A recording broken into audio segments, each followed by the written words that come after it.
చందమామ రామాయణం 3వ భాగం. విశ్వామిత్రుడు, ఆయన వెనకగా రామలక్ష్మణులు ఒక కోసు దూరం నడిచి వెళ్లి సరయూ నది దక్షిణపు గట్టు చేరుకున్నారు. నాయనా, రామా, నీవు వెంటనే ఆచమనం చేసిరా. నీకు బల, అతిబల అనే 2 విద్యలిస్తాను. మంత్రాలతో కూడి ఉన్న ఈ విద్యలు నీకు అలసట, జబ్బు రాకుండా చేస్తాయి. నీ రూపం చెక్కు చెదరకుండా ఉంచుతాయి. నిన్ను ఆపదల నుంచి కాపాడతాయి. ఈ మంత్రాలు జపిస్తూ ఉన్నంత కాలము నిన్ను మించిన అందగాడు, తెలివిగలవాడు, నేర్పరి, వాదనలో నిన్ను మించగలవాడు ఉండరు. ఆకలిదప్పులుండవు.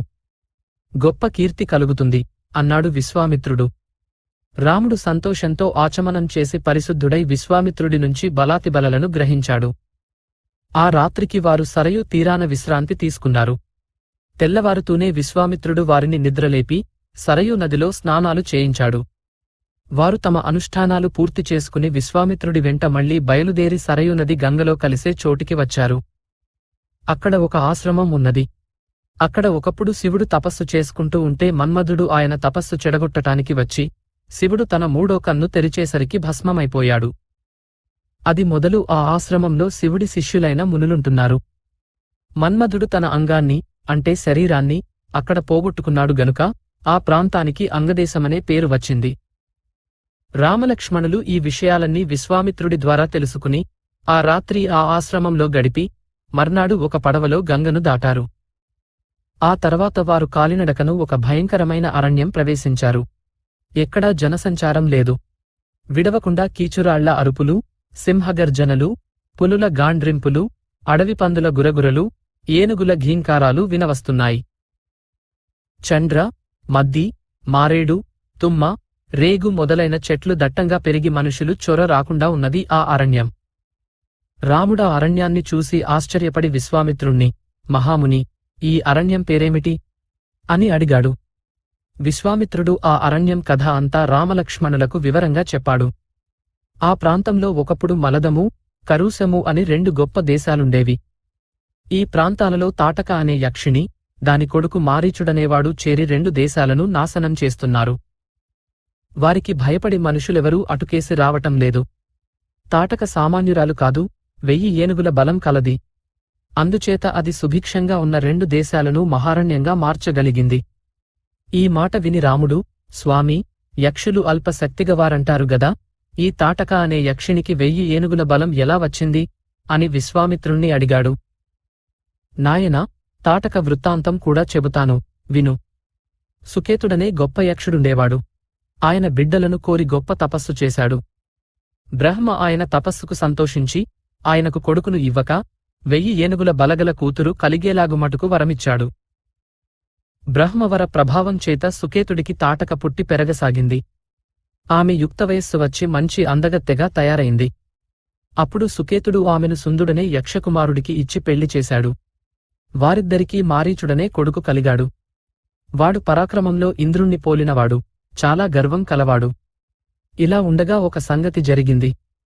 ఈ ప్రాంతానే తపస్సు చేసుకుంటున్న అగస్త్యుడు తాటక భర్త అయిన సుందుణ్ణి చంపాడు. అందుకని తాటక, మారీచుడు అగస్త్యుడిపై ఆగ్రహించి గట్టిగా అరుస్తూ ఆయనను తినేసేటట్టుగా మీదికి వచ్చారు. అప్పుడు అగస్త్యుడు వారిద్దరినీ రాక్షసులు కమ్మని శపించాడు. మారీచుడు రాక్షసుడైపోయాడు. తాటక తన అందమంతా కోల్పోయి భయంకరాకారం ధరించి నరభక్షిణిగా మారిపోయింది. అగస్త్యుణ్ణి ఏమీ చెయ్యలేక ఆయన సంచరించిన ఈ పుణ్యభూమిని పాడుపెట్టేస్తూ భీభత్సం కలిగిస్తున్నది. అందుచేత, ఓ రామా, నీవా తాటకను వధించు. ఆడదని సంకోచించకు. ఈమె చేస్తున్న దుర్మార్గానికి అంతులేదు. ఈమెను చంపినందువల్ల నీకు కొంచెమైనా పాపం రాదు అని విశ్వామిత్రుడు చెప్పాడు. రాముడు చేతులు జోడించి, మహాముని, మా తండ్రి మీరు చెప్పినదెల్లా చెయ్యమని ఆజ్ఞాపించి మీ వెంట పంపారు. అందుచేత మీ ఆజ్ఞ చొప్పున అలాగే తాటకను చంపుతాను అన్నాడు. ఆ తరువాత రాముడు బాణం చేత పట్టి దాని తాడును బలంగా లాగి ఖంగు ఖంగుమని మోగించాడు. ఈ చప్పుడు వినపడేసరికి తాటకావనంలో ఉండేవారంతో ఉలిక్కిపడ్డారు. తాటక మండిపడి ఆ ధ్వని వినిపించిన వేపు అతి వేగంగా పరిగెత్తుకుంటూ వచ్చింది. అలా తమకేసి వచ్చే తాటకను చూసి రాముడు లక్ష్మణుడితో, చూశావా లక్ష్మణ, ఈమె ఎంత వికారాకారం కలిగి ధైర్యవంతులకు కూడా భీతి కలిగించేదిగా ఉన్నదో. ఈ ఆడదాన్ని చంపడానికి నాకు చేతులు రావటం లేదు. దగ్గరికి రాని, ముక్కు, చెవులు కోసి పొగరు అణచి పంపేద్దాం అన్నాడు. తాటక ఈ మాటలు విని మరింత ఉగ్రురాలై చేతులు పైకెత్తి రాముడి మీదికే వచ్చి దుమ్ము చిమ్ముతూ రామలక్ష్మణులను కప్పేసి వారిపై రాళ్లవాన కురిపించసాగింది. రాముడు దాని చేతులు రెండూ తన బాణాలతో తెగగొట్టాడు. లక్ష్మణుడు అతికోంతో దాని ముక్కు, చెవులు కోసేశాడు. కాని మాయావి అయిన తాటక వాళ్లపై మళ్లీ రాళ్లవాన కురిపించసాగింది. అప్పుడు విశ్వామిత్రుడు, రామా, ఈ పాపాత్మురాలిని దయతలుస్తావేమిటి? ఇది ప్రాణాలతో ఉంటే ఇంకా ఎన్ని మాయలైనా చెయ్యగలదు. సంధ్యాకాలం లోపల దీన్ని చంపెయ్యి. ఉదయవేళ, సాయం సమయాన రాక్షసులకు బలం హెచ్చు. ఆ సమయంలో వారిని జయించటం కష్టం అని హెచ్చరించాడు. ఈ మాట విని రాముడు తాటక రొమ్ములోకి ఒక బాణం బలంగా కొట్టాడు. ఆ దెబ్బతో అది నేలమీద పడి గిలగిలా తన్నుకుని ప్రాణాలు వదిలింది.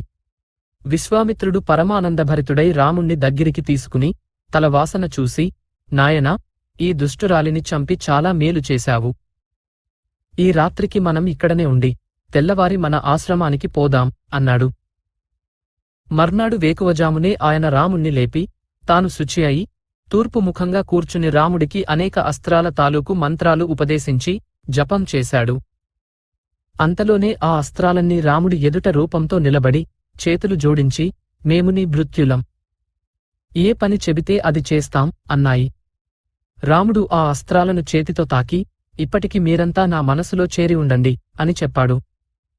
తర్వాత రాముడు విశ్వామిత్రుడి నుంచి అస్త్రాలను ఉపసంహరించే మంత్రాలు కూడా అడిగి తెలుసుకున్నాడు. తర్వాత వారు ముగ్గురూ ప్రయాణం సాగించారు. వారు కొంత దూరం పోయేసరికి ఒక కొండ పక్కగా ఒక అందమైన వనం కనిపించింది. రాముడది చూసి, స్వామీ, ఈ వనం చూస్తే నాకెంతో ఆనందంగా ఉన్నది. ఇది ఒక ఆశ్రమమని కూడా తోస్తున్నది. దీని కథ ఏమిటి అని అడిగాడు. విశ్వామిత్రుడు ఈ విధంగా చెప్పాడు. నాయనా, పూర్వం విరోచనుడి కొడుకైన బలి మహాబలపరాక్రమశాలి అయి 3 లోకాలను జయించి స్వర్గలోకం ఆక్రమించేసరికి మహావిష్ణువు కశ్యపుడికి వామనుడిగా పుట్టి బలి చేసే మహాయాగానికి వెళ్లి బలిని 3 అడుగుల భూమి యాచించాడు. బలి ఇచ్చాడు. వామనుడు 3 అడుగులు కొలిచి 3 లోకాలు పుచ్చుకుని బలిని అధోలోకానికి పంపేశాడు. ఆ వామనుడు, ఆయన తండ్రి కశ్యపుడు కూడా ఈ ఆశ్రమంలోనే దీర్ఘ తపస్సు చేశారు. అందుచేత నేను కూడా ఇక్కడే ఆశ్రమం ఏర్పాటు చేసుకున్నాను. రాక్షసులు మాటిమాటికి వచ్చి నన్ను చాలా క్షోభపెడుతున్నారు. వారందరినీ నీవు చంపాలి. విశ్వామిత్రుడు ఉంటున్న ఆశ్రమం పేరు సిద్ధాశ్రమం. విశ్వామిత్రుడు రామలక్ష్మణులతో సహా ఆశ్రమం ప్రవేశించగానే అక్కడ ఉండే మునులందరూ సంతోషంతో పరిగెత్తుకుంటూ వచ్చి విశ్వామిత్రుణ్ణి పూజించి రామలక్ష్మణులకు అతిథి సత్కారాలు చేశారు. రామలక్ష్మణులు కొంచెం సేపు విశ్రమించి ప్రయాణపు బడలిక తీర్చుకుని విశ్వామిత్రుడి వద్దకు వచ్చి నమస్కారం చేసి, మహాముని, ఇక మీరు యాగం సాగించే ప్రయత్నాలు చేయవచ్చు. మీ యాగాన్ని మేము రక్షిస్తాము అని చెప్పారు. ఆ రాత్రి గడిచింది. రామలక్ష్మణులు లేచి సంధ్యానుష్ఠానాలన్నీ ముగించి విశ్వామిత్రుడి వద్దకు వచ్చేసరికి ఆయన అప్పటికే హోమం ముందు కూర్చుని ఉన్నాడు. వారు విశ్వామిత్రుడికి నమస్కరించి, మహాత్మా, రాక్షసులు ఎప్పుడు వస్తారు? వాళ్లకోసం మేము ఏ సమయాలలో కాచుకుని ఉండాలి అని అడిగారు. విశ్వామిత్రుడు సమాధానం చెప్పలేదు. కాని యజ్ఞవేదిక చుట్టూ చేరిన మునులు రామలక్ష్మణులతో, నాయనలారా, విశ్వామిత్రుడు యాగదీక్షలో ఉండటం చేత మౌనంగా ఉండాలి. ఇవాళ మొదలు 6 రోజుల దాకా మీరు మమ్మల్ని కాపాడాలి అని చెప్పారు. రామలక్ష్మణులు పెద్ద పెద్ద బాణాలు ధరించి రాత్రి వేళ నిద్ర కూడా మాని 5 పగళ్లు 5 రాత్రులు ఆశ్రమాన్ని కాపాడారు. 6వ రోజు వచ్చింది. యజ్ఞశాలలో అగ్ని దేదీప్యమానంగా వెలుగుతున్నది. విధియుక్తంగా, మంత్రోక్తంగా యాగం నడుస్తున్నది. ఆ సమయము ఆకాశం నుంచి పెడబొబ్బలు వినిపించాయి. సుబాహు మారీచులు, వారి బలగానికి చెందిన రాక్షసులు కారుమేఘాలలాగా ఆకాశం ఆవరించి యజ్ఞవేదికపై రక్తవర్షం కురిపించసాగారు. రాముడు రాక్షసుల ఆర్భాటాలు విని తల ఎత్తి ఆకాశంలోని రాక్షసమూకను చూశాడు. అతను మానవాస్త్రం ఎక్కుపెట్టి మారీచుణ్ణి కొట్టాడు. ఆ దెబ్బకు వాడు వెళ్లి సముద్రంలో పడ్డాడు. తర్వాత రాముడు ఆగ్నేయాస్త్రంతో సుబాహుణ్ణి, వాయువ్యాస్త్రంతో మిగిలిన రాక్షసులను చంపేశాడు. విశ్వామిత్రుడి యాగం పూర్తి అయింది.